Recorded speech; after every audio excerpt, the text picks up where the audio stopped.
Hey you guys, it's Micky Muffin and welcome to my YouTube channel.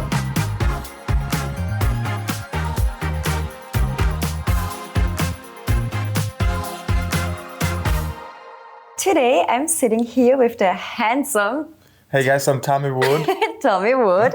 And we are going to produce some videos in the next 2 days. Mm-hmm. Today we already did one. Yeah. And the other one is upcoming. So much fun. Yeah, it was. Mm-hmm. Always great to work with you, you know? Thank you. With you too. I love it. Thank you for coming, you know? Yeah. Yeah, he invited me and he booked this location and everything. And yeah, I thought I can also do an interview with him because... Here we are in Prague. Yes. Mm-hmm. Because I think he's a very interesting person. He was a model. Aww. Are you still a model? Tell us. I mean, you know, I still have some like residual incomes from like some of the cosmetics or like the things that I was doing before, but about 2018 I kind of like slowed down and vanished out and started doing more OnlyFans and like, you know, the naughty stuff. But yeah, I've been modeling since 18 until about like 33. And then I thought to myself it would be cooler if the images and the videos flying around than me, because I was like, you know, flying so much in like different locations and kind of was very time consuming. And, you know, like I like fashion and stuff, but I wasn't like,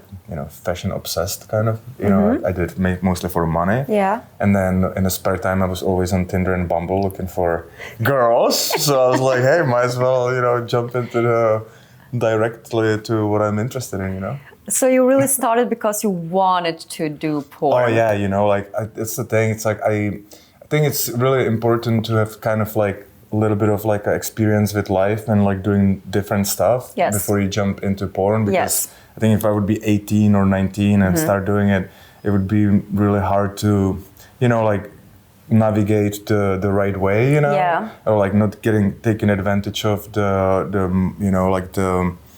You know, like people can be nasty in the industry and you know, and you know, take advantage of you. So I feel like it's better if you have your little bit of head on your shoulders for, you know, before you enter. I think so too, because I entered when I was 26 years old. Before that, I had office jobs. I was a waitress when I was very young, like 18, 19. Yeah. And when I started porn, I was already like a founded person. Can I say it like that? Yeah. Yeah, I knew who I was, what I wanted, what I didn't want. And that's what you say, people couldn't take advantage of me because I knew who I am and what I can do with my life without that job. I'm also doing well. And also dealing with like a negativity from the public, you know, like if you know why you're doing what you're doing, why you're doing it, it's kind of like easier to, you know, maybe like bounce off the negative stuff, you know? Yeah. Did you receive hate in the industry or from fans or something? I don't think per se, you know, I definitely had some, I would say some experiences that were a little more, that were like, you know, you work with someone and all of a sudden they unfollow you or like, you know, stuff like that. And you just kind of like, what did I do? I give you the edit, you seem to have a good time. And then, but you know, not in Europe. I gotta say that in America, fortunately or unfortunately, it's, you know, I feel like people in Europe or the girls that work in Europe are a little more level-headed and a little more rational. And I feel like in the US, people are very emotional driven. Some would say maybe not that mature, but don't get me wrong, not everyone, you know, but from my experience, it's like sometimes I feel like women and men get into this for the reasons of like, you know, getting the clout and getting the vanity and the notoriety and stuff. Yeah. I think it's not I mean, you know. I mean, you're from Los Angeles, aren't you? So I basically, you know, moved to LA when I was still doing modeling because I like California lifestyle and I had a modeling agency there. And then the Bumble and Tinder was going on really well there. So I was like, I was like, you know what, this is a land of like hot girls, so I'm just gonna check it out. And then, you know, I met somebody, she was doing private Snapchat and I started helping her with it. And then she started doing OFs and I started digging more into it and just kind of like slowly but surely vanished from the modeling and open OnlyFans and start making money there, you know. But I mean, you know, I did 15 years of modeling, so I was kind of like ready for the new stuff as well, you know. It wasn't like I wasn't working as a model or like you know, like the industry moved on or something. It was more about like, you know, I really like think it's cool to own your own rights to your own movies. And in a modeling, it's kind of like you get paid and then they own everything and they make money out of your image in some ways. And I like the idea of like owning your stuff and making money passively on the back end versus the front end. I mean, modeling, that's not really possible unless you have these cosmetic contracts and stuff like that, you know. But yeah, you know. I get it, because I also make my own content, so I can make money from my own content. But I also do professional productions because I just need a little change sometimes and something new, or exposure. Exposure from the other companies and stuff. It's really interesting for content creators now, because you know, like you have really. If you have efforts and a good work ethics, you can really like, you know, the consistency helps obviously, but you can really make your own brand and control it and, you know, explore whatever you are into sexually or non-sexually. And yeah, I mean, you know, no, I don't think any time in a history for like adult actors, you know, from 80s, 90s, 2000s was so easy to just, you know, pick up the phone, shoot something, sell it, market it. Like back in the days, you always had to have, you know, freaking websites and kind of always go on sets and shoot for other people, but now it's like really in the power of the creators, you know? Yeah, exactly.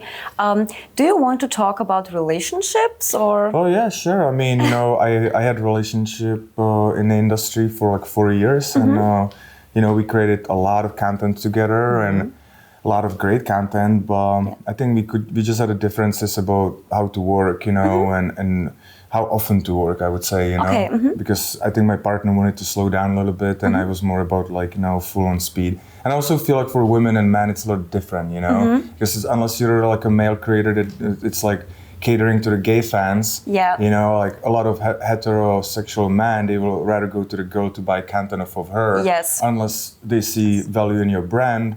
And that's usually by a quantity of the content you have. You know, so it's like if I have 500 scenes, they might be like, okay, well, I'll check this guy out because he has a lot of girls in there. But if you're a, you know, pretty girl, like they might just be like, well, I buy off of you anything because I'm into you already. And, you know, same for me, if I have a gay fans, they probably buy off of me everything. But as soon as I started shooting with girls, they were like, well, this guy doesn't like penis so much. Yeah, exactly. So, you know, I think it changed the dynamics because when I was doing modeling and started OnlyFans, I feel like a lot of people were thinking like, oh, he was a male model, therefore he must be gay. And I was not like saying like, no, I'm not gay, you know, but in the same time, I was just like, I know who I am, but it was just like, if you think that I'm gay, you know, I'm gonna sell you a bunch of solos and bunch of dick pics, and that totally works. So, you know, I have a bunch of friends that like totally drive it that way. They have girlfriends, you know, but on the internet, they seem to like, they do the gym worship, muscle worship videos and stuff like that. And they're making quite good income, but I was like, I just kind of bring myself Sex sells. in many different ways, I suppose, because I mean, these guys don't really have sex. They kind of just do the muscle worships and stuff together while they have a girlfriends at home.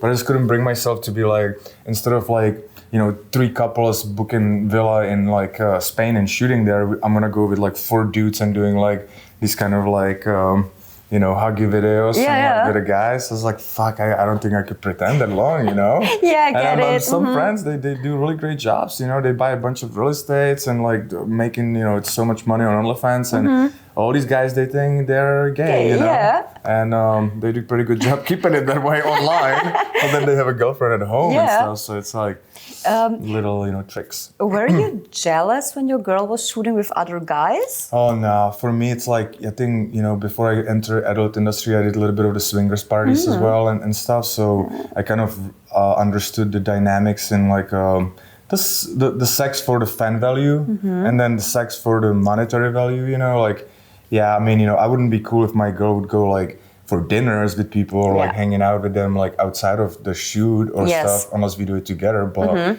or unless we go to the party or like do like some swing and stuff, which didn't really happen that often once we get into industry because of the testing, because the problem, you know.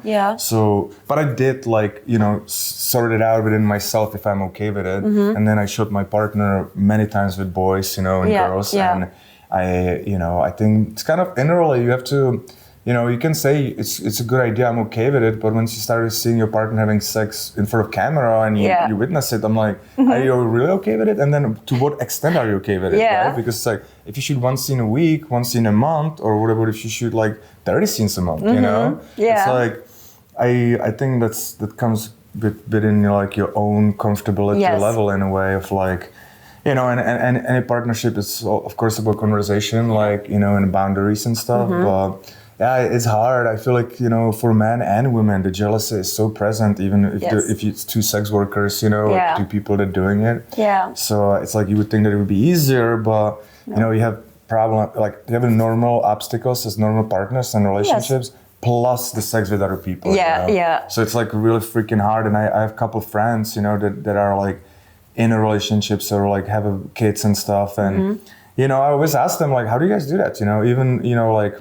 Even when we were on good terms with my partner, I always thought to myself, like, well, how do you make sure that it's okay, and like, because, jealousy is something I feel like people cannot control. It's like this little electricity inside of you. Yeah, it just happens. You can't control it.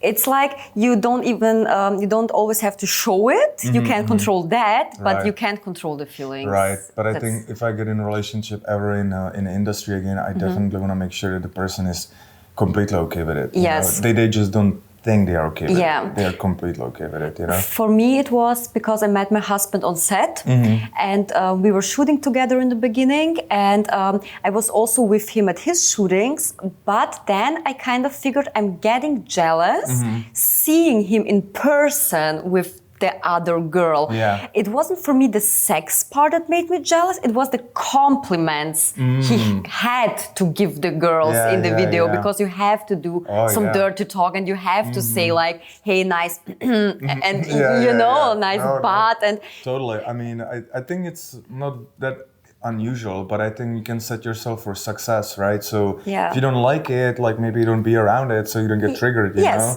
It's almost like being the consciousness behind, again, like it's like if I don't like to see something or, maybe I'm not gonna be there, Yes, and that's what we then did. When he went for his shootings, I was at home doing webcam or went shopping or just doing something just for myself, like a gym and stuff. It's not a bad idea, I was to just have this kind of dynamics like this that works for you. I feel like it could be different ways. I tried with my partner, like she was shooting me with girls. She was there, she went out, and like unfortunately it wasn't working out, at the end, but I mean, we tried, I cannot say that we just like was like, no, you're jealous, get the fuck out of here, but you try to make it work somehow. Right. But like these things, like when I shoot girls, I always try to hype them up and say, you're beautiful, of you course. do this, like because I was in front of the camera before, so I know it feels good to be complimentary. Yes. Because, it helps with the confidence, and if you're confident in front of camera, then it translates to the video. Yes, photos, you feel sexier, you're more open to pose and everything. I can see, like if my partner would be like sitting here and saying like, oh man, you're such a masculine beast, like